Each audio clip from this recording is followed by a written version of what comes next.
എന്ന് പേര് അറിയപ്പെടുന്ന ഈ ദിവസം നമുക്ക് ഞാൻ പ്രസംഗിക്കാൻ ആഗ്രഹിക്കുന്നില്ല, മറിച്ച് നമുക്കിന്ന് ക്രൂശിന്റെ അടുക്കലേക്ക് യേശു ക്രിസ്തുവിനെ ഒന്ന് നോക്കാനായിട്ട് ശ്രമിക്കാം.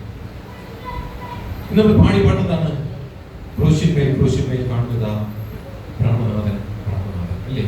പിന്നെ വീണ്ടും രാവിലെ കുറച്ച് മുമ്പേ കഴിഞ്ഞ ആദ്യത്തെ നമ്മുടെ ഇതരത്തിന് അവർ പാടിയായിരുന്നു രക്ഷിതാവിനെ കാണുക പാപി എന്ന് അല്ലേ? പാടില്ലേ? രക്ഷിതാവിനെ കാണണമെങ്കിൽ എവിടെയാണ് നോക്കേണ്ടത്? യോഹന്നാന്റെ സുവിശേഷം അതിന്റെ 6-ാം അധ്യായത്തിന്റെ 40-ാമത്തെ വാക്യത്തിൽ ഇങ്ങനെ വായിക്കുന്നുണ്ട്: പുത്രനെ നോക്കിക്കൊണ്ട് അവരിൽ വിശ്വസിക്കുന്ന ഏവനും നിത്യജീവൻ ഉണ്ടാകണമെന്നാകുന്നു എന്റെ പിതാവിന്റെ ഇഷ്ടം. പുത്രനെ നോക്കിക്കൊണ്ട് അവരിൽ വിശ്വസിക്കുന്ന ഏവനും നിത്യജീവൻ ഉണ്ടാകണമെന്നാണ് എന്റെ പിതാവിന്റെ ഇഷ്ടം. അതിവിടെ ചേർന്ന് വായിക്കുന്നുണ്ട്: ഞാൻ അവനെ ഒടുക്കത്തെ നാളിൽ ഉയർപ്പിക്കും.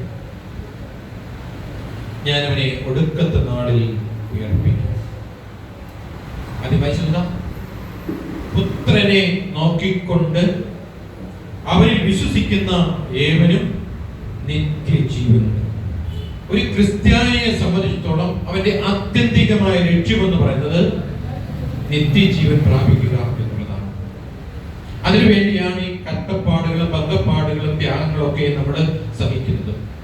അങ്ങനെയെങ്കിൽ ആ നിത്യജീവൻ പ്രാപിക്കണമെങ്കിൽ എപ്രകാരമായിരിക്കണമെന്ന് വചനം നമ്മെ ഓർമ്മപ്പെടുത്തുന്നുണ്ട്. ഒന്ന്, പുത്രനെ നോക്കണം. രണ്ടാമത്, അതിവിടെ ചേർന്ന് വായിച്ചത്, അവരെ വിശ്വസിക്കുന്ന ഏവനും.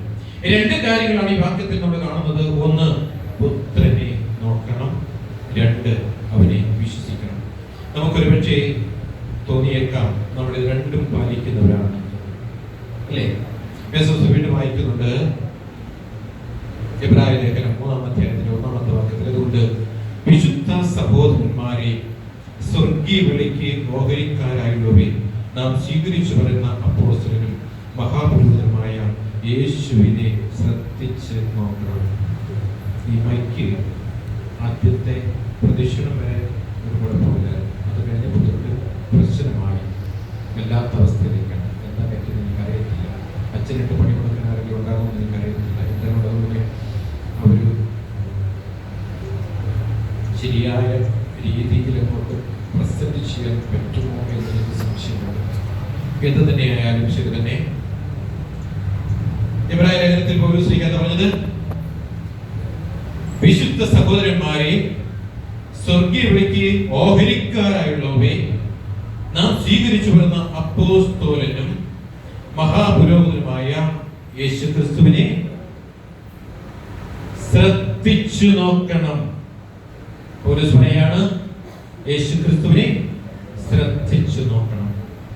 വീണ്ടും 12:1 എബ്രായ ലേഖനത്തിൽ പറയുന്നുണ്ട്, വിശ്വാസത്തിന്റെ നായകനും പൂർത്തിവരുത്തനുമായ യേശുവിനെ നോക്കണം. വേദപുസ്തകത്തിൽ ഒരുപാട് പ്രാവശ്യത്ത് യേശുവിനെ നോക്കണം എന്ന് പറയുന്നുണ്ട് അല്ലേ? നമ്മള് മിക്ക പള്ളികളിലും യേശുവിനെ കാണത്തക്കോളം ഒരു ഫോട്ടോ എടുത്ത് വെച്ചിരിക്കുന്നു. ഞാനും വിശുദ്ധ കുർബാന അർപ്പിക്കുമ്പോൾ എനിക്കിടയ്ക്ക് യേശു പറയുന്നത് കാണാൻ പോകാൻ വേണ്ടി യേശു